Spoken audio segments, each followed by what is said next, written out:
Thiago. Não porque todo mundo tá indo, mas ontem conversamos. Na verdade, conversamos muito. Sempre conversei com você. Sempre te dei abertura. Sempre conversamos no mano a mano. No mano a mana.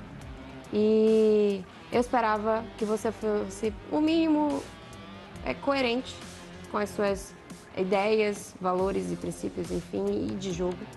Então eu acho assim, que quando eu voto nele agora, não é porque eu não gosto da sua pessoa, eu não gosto do seu jogo.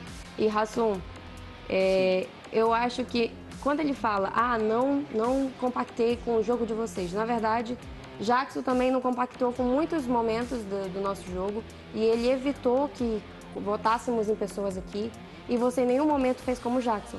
Na verdade, você falhou na comunicação, que eu acho que é a base de qualquer relacionamento, seja jogo ou não. Então é por isso que eu não jogo nele. Eu voto nele.